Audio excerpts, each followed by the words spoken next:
Assalamualaikum warahmatullahi wabarakatuh. Baiklah, perkenalkan, di sini kelompok kami akan menjelaskan mengenai persebaran dan potensi sumber daya tambang di Indonesia. Sebelumnya, perkenalkan, nama saya Yola Azizudivi. Nama saya Rifan Yahya. Nama saya Marisa Pratiwi Purba. Kami dari kelas 11 IPA 7. Inilah presentase kami mengenai geografi. Baiklah, di sini saya akan menjelaskan mengenai potensi dan sebaran sumber daya tambang di Indonesia. Indonesia kaya akan sumber daya tambangnya. Oleh karena itu, Indonesia meningkati peringkat kedua sebagai produsen penghasil timah di dunia, kemudian meningkati peringkat keempat sebagai produsen penghasil tembaga di dunia, meningkati peringkat kelima sebagai produsen penghasil nikel di dunia, dan kemudian meningkati peringkat ketujuh sebagai produsen penghasil emas di dunia, dan terakhir yaitu meningkati peringkat ke-8 sebagai produsen penghasil batu bara. Nah, apabila barang-barang tambang ini telah dimiliki oleh Indonesia, dimiliki oleh negara-negara lain, barang tambang ini akan cepat habis apabila tidak dikelola dengan sebaik-baiknya. Oleh karena itu, diadakanlah sebuah kegiatan pertambangan untuk mengolah dan memproduksi semua barang-barang tambang ini. Pertambangan itu apa sih gitu ya? Pertambangan ini adalah kegiatan mengolah dan memanfaatkan bahan galian atau barang tambang yang meliputi kegiatan observasi, kemudian eksploitasi, kemudian eksplorasi. Barang tambang ini sendiri itu pertambangan dilakukan oleh pertambangan atau diolah melalui kegiatan pertambangan. Pertambangan ini terbagi menjadi dua bagian, yaitu pertambangan terbuka dan pertambangan tertutup. Menurut Undang-Undang Nomor 11 Tahun 1967, barang tambang atau bahan galian itu terbagi atas 3 golongan, 3 tipe. Yang pertama adalah barang tambang golongan A atau strategis, kemudian barang tambang golongan B atau vital, kemudian barang tambang golongan C. Jadi barang-barang tambang ini apa aja sih gitu, pengertiannya apa aja? Yang pertama adalah barang tambang golongan A atau strategis, yaitu bahan galian atau barang tambang yang berperan penting untuk proses kehidupan bernegara. Kemudian yang kedua adalah barang tambang golongan B. Barang tambang golongan B ini adalah bahan galian atau barang tambang yang berperan penting untuk perekonomian suatu negara. Oleh karena itu, barang tambang ini dipegang khusus atau dipegang seutuhnya oleh negara dan hanya menyertakan sebagian dari masyarakat, tidak seluruhnya. Kemudian yang ketiga adalah barang tambang golongan C, yaitu bahan galian atau barang tambang yang tidak strategis dan tidak vital, sehingga diserahkan seluruhnya itu oleh rakyat untuk rakyat gitu.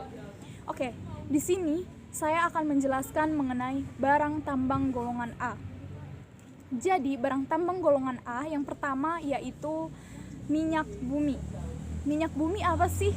Minyak bumi itu adalah cairan campuran yang berasal dari unsur hidrogen dan unsur karbon, sehingga dinamakan sebagai hidrokarbon. Jadi unsur hidrokarbon ini sangat mudah terbakar. Oleh karena itu, dalam penggunaan minyak bumi, kita harus sangat berhati-hati dalam penggunaannya. Kemudian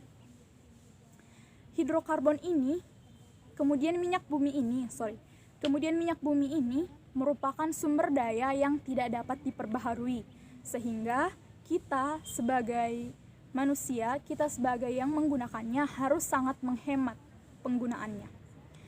Kemudian cadangan yang tersebar luas di Indonesia, cadangan minyak bumi yang tersebar luas di Indonesia yang itu terdapat di pertama adalah Kepulauan Sumatera, Pulau Kalimantan, Pulau Maluku, Pulau Sulawesi, Nusa Tenggara, dan Pulau Papua. Kemudian kita beri contoh di Sumatera itu di mana sih gitu ya? yang di Sumatera itu dipusatkan di Riau atau Pekanbaru.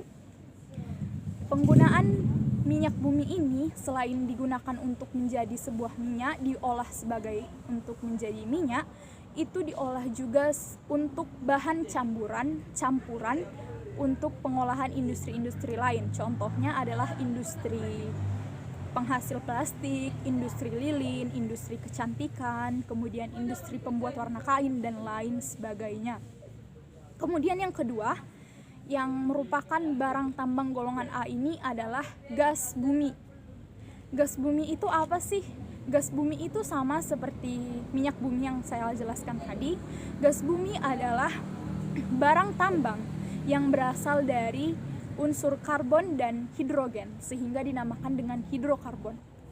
Pengolahan atau penggalian dari gas bumi ini sendiri itu dibedakan atas dua lokasi. Yang pertama adalah offshore dan yang kedua adalah onshore. Jadi onshore ini adalah penggalian atau pengolahan gas bumi yang dilakukan di daratan. Kemudian yang kedua adalah offshore. Offshore ini adalah pengolahan atau penggalian gas bumi yang dilakukan di lepas pantai. Jadi perbedaannya adalah antara darat dan air, antara darat dan laut. Contohnya di lepas pantai itu yang pertama adalah lepas pantai utara Jawa Barat, lepas pantai utara Jawa Tengah, kemudian lepas pantai timur Sumatera, lepas pantai timur Kalimantan, dan lepas pantai di Riau dan lain sebagainya. Kemudian gas bumi ini dapat kita manfaatkan sebagai industri rumah tangga, yaitu seperti penggunaan gas saat memasak, kemudian penggunaan listrik dan lain sebagainya. Contoh-contoh persebaran dari industri pengolahan gas bumi ini ada di mana saja sih? Yang pertama adalah ada di Aceh, tepatnya di Arun. Kemudian ada di Sumatera Selatan, tepatnya di Musi. Kemudian ada di Sumatera, tepatnya di Riau atau di Dumai. Kemudian ada di Kepulauan Riau, tepatnya di Natuna dan lain sebagainya. Kemudian kita masuk kepada nomor 3, yaitu batu bara. Batu bara ini merupakan bahan bakar fosil yang berasal dari unsur karbon. Pembentukan batu bara sejak dari awal sampai ke akhir itu yang pertama adalah gambut, kemudian lignit, kemudian subbituminous, kemudian bituminous, dan terakhir adalah instrage. Kemudian bahan bakar fosil ini atau batu bara ini itu pengolahannya tidak terpengaruh oleh cuaca. Dan bahan bakar fosil dari batu bara ini merupakan bahan bakar yang sangat murah dari gas bumi dan minyak bumi yang telah saya jelaskan tadi. Penggunaan batu bara ini dapat kita gunakan dalam industri rumah tangga untuk pengganti bahan bakar. Di Indonesia sangat menyebar luas batu bara, banyak sekali. Dalam jumlah banyak itu ada di Kepulauan Sumatera dan Kepulauan Kalimantan, sedangkan dalam jumlah sedikit itu terdapat di Kepulauan Sulawesi dan juga Kepulauan Maluku. Sehingga saking banyaknya penyebaran potensi-potensi sumber daya batu bara ini, barang tambang batu bara ini, Indonesia bisa mencapai 36 miliar ton yang penghasilan Indonesia untuk batu bara sendiri. Jadi, batu bara juga dapat diolah dan dikembangkan menjadi PLTU, pembangkit listrik tenaga uap, kemudian sebagai pengganti bahan bakar minyak atau BBM, dan digunakan sebagai bahan bakar pada industri padat energi. Jadi, industri padat energi ini adalah industri yang cara pengolahannya atau cara memproduksi sesuatu sangat membutuhkan energi yang besar dari bahan bakar. Jadi ini contohnya adalah industri keramik, industri gerabah, dan lain sebagainya. Contoh seperti ini. Di sebuah industri keramik, untuk menghasilkan sebuah keramik, terdapat sebuah mesin tentunya yang akan membentuk dan membuat keramik tersebut. Mesin ini akan bekerja apabila ada bahan bakarnya, ada pemberi energi. Kemudian bahan bakar itu sangat dibutuhkan banyak sekali. Itulah bahan bakar ini diambil dari batu bara tadi. Itulah fungsinya. Oke, kita masuk kepada nikel. Nikel merupakan bahan campuran untuk pembuatan logam di industri logam. Jadi pengolahan logam ini terdapat di Pulau Sulawesi, tepatnya di Pomala, yang merupakan yang namanya adalah PT Aneka Logam dan PT Inco. Kemudian nikel ini sendiri diolah itu banyak terdapat menyebar di Pulau G, Pulau Obi, Pulau dan Pulau Pakal dan lain sebagainya. Nikel ini bertujuan utama atau tujuan utamanya adalah negara Jepang. Kemudian kita masuk kepada nomor 5, yaitu timah putih. Timah adalah barang tambang yang berwarna putih keperak-perakan. Kemudian sifatnya atau teksturnya itu kekerasannya rendah. Berat jenisnya yaitu 7,3 gram per sentimeter. Kemudian timah ini atau timah putih ini itu sifat panas dan sifat listriknya itu sangat tinggi. Kemudian bersifat mudah dibentuk sehingga dia digunakan sebagai pelapis untuk perak dan lain sebagainya. Timah ini persebarannya di Indonesia itu terdapat di Pulau Bangka, Pulau Belitung, dan Pulau Karimun. Oke, sekian mengenai barang tambang golongan A. Kemudian kita akan melanjut kepada barang tambang golongan B. Terima kasih. Oke, baik, sini saya akan menjelaskan barang tambang golongan B.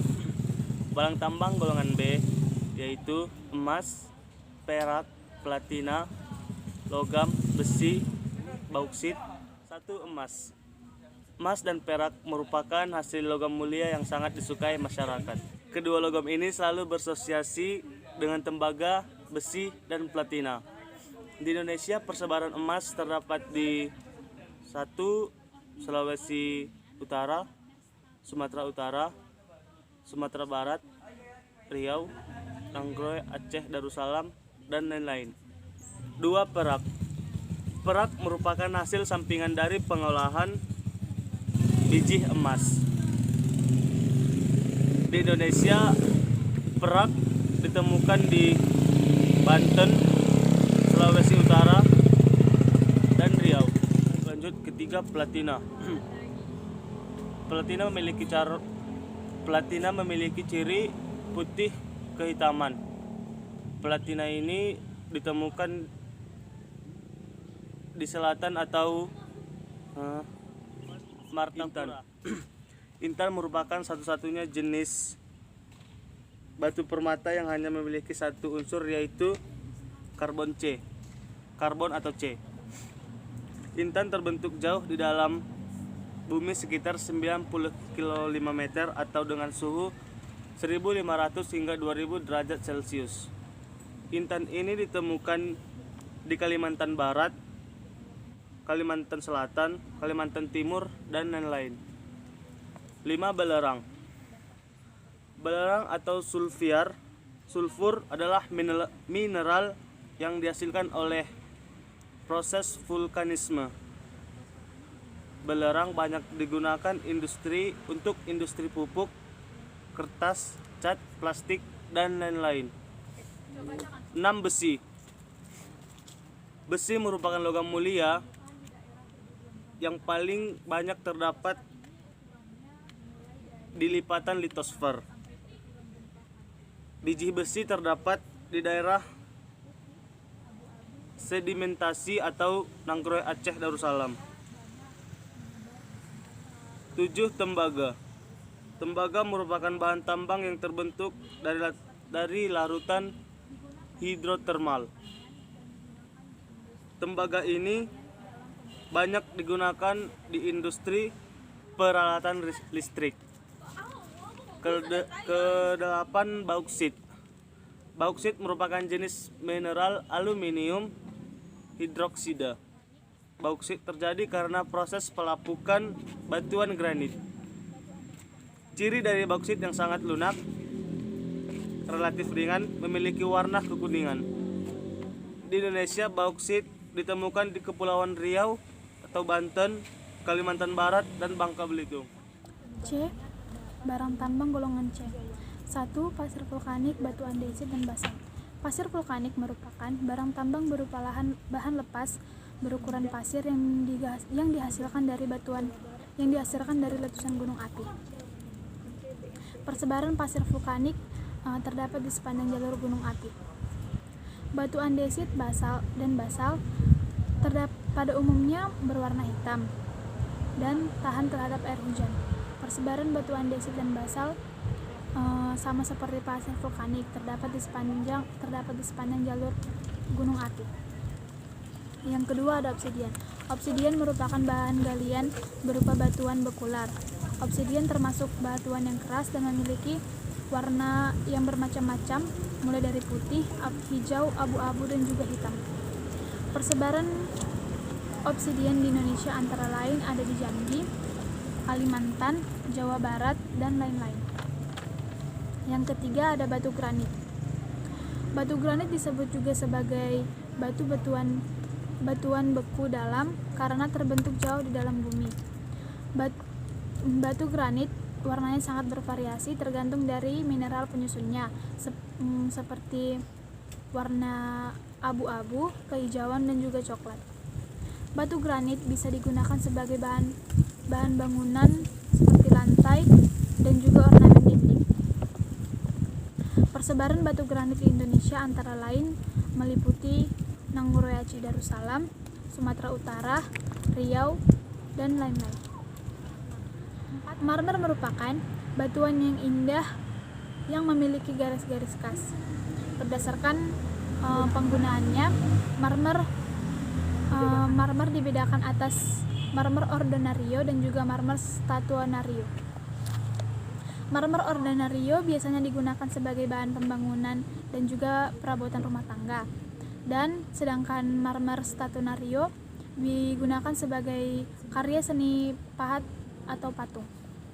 Persebaran marmer di Indonesia meliputi Jawa Barat, Jawa Tengah, Jawa Timur, Sumatera, dan Sulawesi. Yang kelima ada kaolin. Kaolin merupakan batuan yang tersusun dari mineral lemping dan kandungan besi yang rendah. Penyebaran kaolin di Indonesia meliputi Nangguraya Darussalam, Sumatera Utara, Bangka, Belitung, dan Kalimantan. Kemudian kita kembali kepada nomor 6, yaitu fosfat.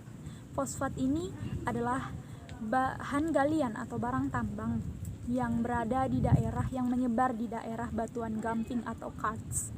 Fosfat ini ukurannya dimulai dari butiran sampai ke bongkahan yang memiliki warna yang bervariasi, dimulai dari putih, hitam, abu-abu, dan banyak lagi. Kemudian fosfat ini penyebarannya di Indonesia yaitu terdapat di Jawa Timur, Jawa Barat, Jawa Tengah, Kalimantan, Sulawesi Tenggara, dan lain-lain. Kemudian fosfat ini diolah atau penggunaannya itu digunakan dalam industri pertanian sebagai pembuatan pupuk dan pembuatan deterjen. Kemudian kita kepada nomor 7, yaitu gipsum. Gipsum ini adalah bahan campuran atau bahan tambahan dalam pembuatan produk industri seperti industri pembuatan cetakan, kemudian industri pembuatan semen, pembuatan plester, kemudian industri pembuatan alat-alat kedokteran, dan banyak lagi. Penyebaran gipsum ini di mana saja? Terdapat di Aceh, terdapat di Jawa Tengah, Jawa Barat, Jawa Timur, terdapat di Kalimantan, NTT, Nusa Tenggara Barat, dan lain-lain.